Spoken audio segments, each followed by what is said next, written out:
Um quilo de cocaína sai da Bolívia por mais ou menos US$ 800. Na fronteira com o Brasil, ele chega ao preço de aproximadamente US$ 2.000. Em São Paulo ou no Rio de Janeiro, vindo das facções brasileiras, custa entre 10 e 12 mil dólares. Quando exportado, ele pode chegar à Europa por 50 mil dólares. E até um pouco mais em países como a Áustria e a Holanda. Não existe mercadoria no planeta mais lucrativa do que a cocaína. E justamente por percorrer todo esse caminho, a pergunta que surge é a seguinte: como funciona o tráfico global de cocaína? Faz o seguinte, vem comigo que a gente vai entender melhor isso aí. A coca é uma planta nativa da região dos Andes. Ela é consumida para fins medicinais há milhares de anos. A folha mastigada proporciona efeitos estimulantes, amenizando a fome e o cansaço. Ao longo do tempo, a coca foi proibida e liberada algumas vezes. Mas foi somente no século XIX que o alemão Albert Neumann conseguiu isolar os alcaloides da coca, entre eles a cocaína. Por muito tempo, a cocaína foi vista como uma substância moderna e até sofisticada. Mas quando chegamos no século XX, o mundo inteiro passou por uma série de medidas de regulação e controle de drogas. Mas a cocaína só entrou de vez no regime de proibição global depois de 1961, com os tratados da ONU. Só que essa medida não fez com que a venda, a produção e o consumo acabassem. Ela apenas transformou a substância medicinal em uma mercadoria ilegal e extremamente lucrativa. E é aqui que a nossa história começa. Antes de entender como essa droga movimenta bilhões ao redor do mundo, vamos entender basicamente como ela é produzida. Começa com a colheita, onde os trabalhadores rurais fazem o serviço pesado.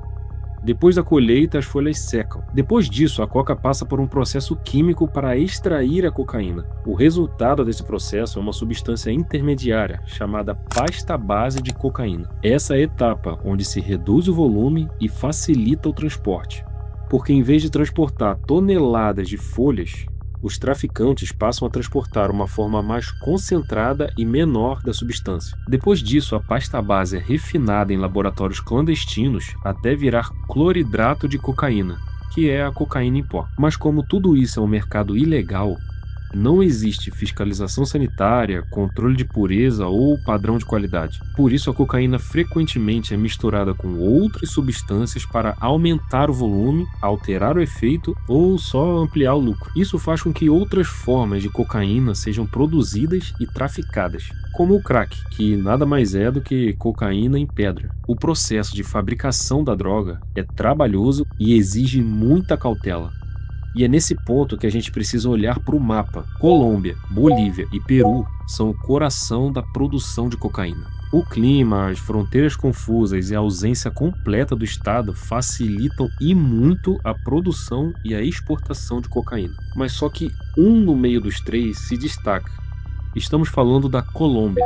A Colômbia é o maior produtor de cocaína por uma combinação muito simples: geografia, história e capacidade logística. Mas o que faz a Colômbia diferente dos outros é que lá a cadeia inteira ficou mais estruturada. A começar pela geografia, a Colômbia tem regiões de selva, montanha, fronteira, rios e áreas rurais de dificílimo acesso. Isso facilita três coisas: cultivar a coca longe do controle do Estado, instalar laboratórios clandestinos e escoar a produção por várias rotas. Para ficar mais fácil de entender, a Colômbia ela tem o terreno ideal para esconder, produzir e transportar a droga. E falando em transporte, a Colômbia está muito bem posicionada para exportar. Ela tem saída para o Oceano Pacífico e para o Mar do Caribe, além de ter conexão fácil com a América Central, México, Estados Unidos, Brasil, Venezuela e algumas outras rotas marítimas. Isso dá muita flexibilidade. Se uma rota fica pressionada, outras podem ser usadas. Só que além da geografia privilegiada,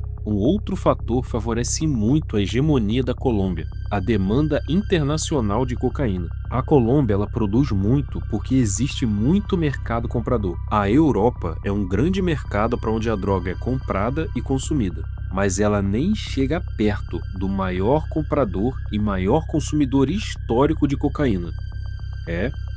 Estamos falando dos Estados Unidos da América. E isso tem uma explicação muito simples.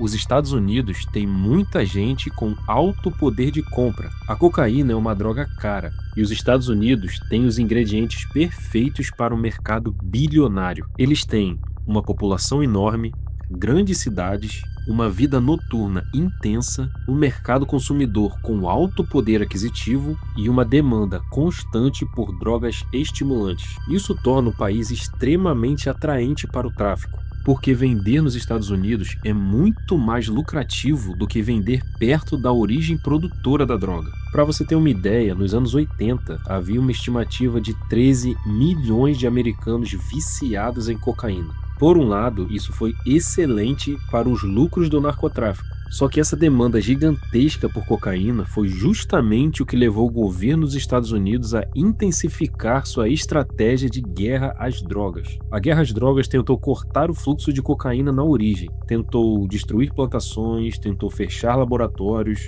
tentou prender chefes de cartéis e tentou vigiar fronteiras e portos. Mas a cocaína já tinha virado uma mercadoria global, e mercadoria global precisa de uma logística complexa. Então o tráfico fez o que qualquer mercado pressionado faria. Ele procurou novos caminhos. Só que o tráfico não é uma estrutura parada, ele se adapta. Quando uma plantação é destruída, outra região produz. Quando uma fronteira fica mais vigiada, outra passagem se abre. Quando um cartel some, outro ocupa o espaço. E é por isso que, para entender a guerra às drogas, a gente precisa olhar primeiro para as rotas do tráfico de cocaína. As rotas da cocaína funcionam como uma rede logística internacional. Não existe uma rota única. Existe um sistema que muda o tempo todo conforme a fiscalização aumenta. A lógica básica é o seguinte: a cocaína é produzida nos Andes, passa por países de trânsito, sai por fronteiras, rios, aviões ou portos e finalmente chega aos grandes mercados consumidores. A rota mais tradicional vai da América do Sul para os Estados Unidos. Ela sai da Colômbia, passa pela América Central, de lá ela vai para o México para finalmente chegar aos Estados Unidos. O México é especialmente importante porque tem uma fronteira direta com os Estados Unidos e um fluxo gigantesco de caminhões, carros e pessoas, e o tráfico se esconde dentro desse fluxo legal. Outra rota bem movimentada é a rota para a Europa. A Europa é hoje um dos mercados mais importantes da cocaína. A principal logística é a seguinte: a droga sai da América do Sul, entra no Oceano Atlântico e dali ela para em portos europeus. Os portos eles são centrais,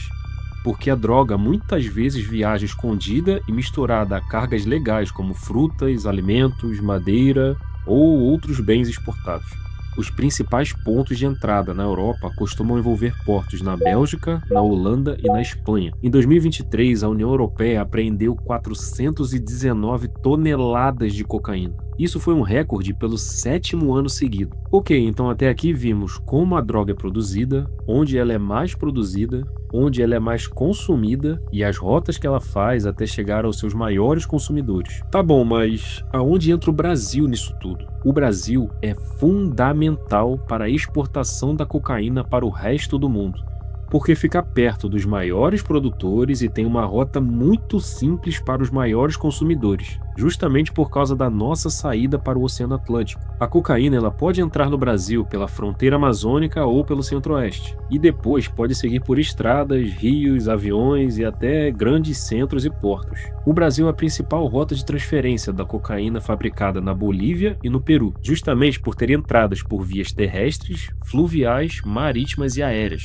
e saída para outros continentes. Uma rota conhecida no Brasil é a chamada Rota Caipira, em que a pasta base entra no Brasil por estados como Acre ou Rondônia, é processada em Tocantins ou Goiás, passa por cidades do interior de São Paulo e Minas Gerais antes de seguir para portos no Paraná, Espírito Santo e São Paulo. Só que além da Rota Caipira, existe a Rota Amazônica. A Rota Amazônica virou uma região estratégica porque mistura 3 fatores: fronteiras difíceis de controlar, rios muito extensos e baixa presença no estado em várias áreas. Quando a gente entende essas rotas, fica mais fácil entender por que a guerra às drogas se tornou tão difícil. Porque o tráfico de cocaína é uma rede que passa por plantações, laboratórios, empresas de fachada, agentes corrompidos e mercados consumidores. Então, quando uma rota é descoberta, O Estado ele tenta fechar aquele caminho. Mas como eu já disse antes, o tráfico não é uma estrutura parada. Ele se adapta constantemente. No caso da cocaína, essa guerra às drogas tenta atacar toda a cadeia. Mas o problema é que essa cadeia não é fixa. Ela muda e se reorganiza. Foi por isso que em 1973, os Estados Unidos criaram a DEA, uma agência federal responsável por aplicar as leis de drogas e coordenar o combate ao tráfico dentro e fora dos Estados Unidos. A DEA começou atuando no Caribe e no México, depois avançou para os países andinos, principalmente Colômbia, Peru e Bolívia, onde é a base produtiva da cocaína. A lógica era simples: se o Estado destruir plantações, fechar laboratórios, prender traficantes e bloquear rotas, a oferta cai. E se a oferta cai, o produto fica mais caro e mais difícil de encontrar. Se fica mais caro e mais difícil, o consumo diminui. Na teoria, o plano era perfeito, só que na prática a coisa ficou bem mais complicada. Porque pensa bem, os países com maior número de consumidores da cocaína são países desenvolvidos. Então, independente do preço que chegar nas ruas, ainda terão viciados comprando cocaína. Hoje a guerra às drogas combate várias frentes. Os governos eles destroem plantações, apreendem carga, prendem chefes de cartéis e até impedem que o dinheiro da droga entre em empresas, comércios ou na política. Mas a guerra às drogas até consegue vencer as operações dos cartéis, mas tem uma dificuldade enorme para vencer o mercado de cocaína. Porque muitas vezes o que acontece é o seguinte: uma rota fecha, outra aparece. Um cartel cai, outro assume. E isso tem um efeito direto no preço da cocaína. A repressão, ela aumenta o risco do tráfico. Só que esse risco ele não inibe o transporte. Ele vira parte do preço. Isso quer dizer que quanto mais difícil atravessar uma fronteira, mais caro o produto fica. Quanto maior o risco de apreensão, maior o valor que vão cobrar. E quanto mais perigosa a rota, maior o lucro exigido pelos intermediários. A repressão tenta destruir o mercado, mas também ajuda a tornar a mercadoria ainda mais valiosa e mais cara. E a ilegalidade aumenta muito a margem de lucro. A principal crítica à guerra às drogas é que depois de décadas de combate, o mercado não acabou. Em 2023, a produção, as apreensões e o uso de cocaína atingiram novos recordes. Os estudos apontam 25 milhões de usuários de cocaína em 2023, contra 17 milhões em 2013. Esse dado é forte porque mostra uma contradição. Nunca se combateu tanto, nunca se apreendeu tanto, mas ao mesmo tempo nunca se produziu tanta cocaína. E o mercado continua de pé e crescendo, porque enquanto houver demanda, haverá alguém disposto a fornecer. Enquanto houver pobreza nas regiões produtoras, haverá gente vulnerável entrando na engrenagem. Enquanto houver um lucro absurdo, haverá grupos disputando esse mercado. E enquanto o dinheiro da droga conseguir entrar na economia legal, essa indústria vai continuar se adaptando, porque o produto muda de caminho, o dinheiro muda de forma e o crime muda de estratégia. E é aqui que entramos num ponto ainda mais perigoso. Nenhuma indústria bilionária desse tamanho funciona sozinha. Para proteger a plantação, controlar a rota, dominar território, enfrentar rivais e desafiar o Estado, o tráfico precisa de outra mercadoria ilegal extremamente lucrativa. Estou falando das armas, porque a cocaína ela gera o dinheiro, mas são as armas que garantem o poder. Se você quer entender como as armas alimentam essa máquina bilionária, clique no vídeo que está na sua tela e eu te vejo em alguns segundos.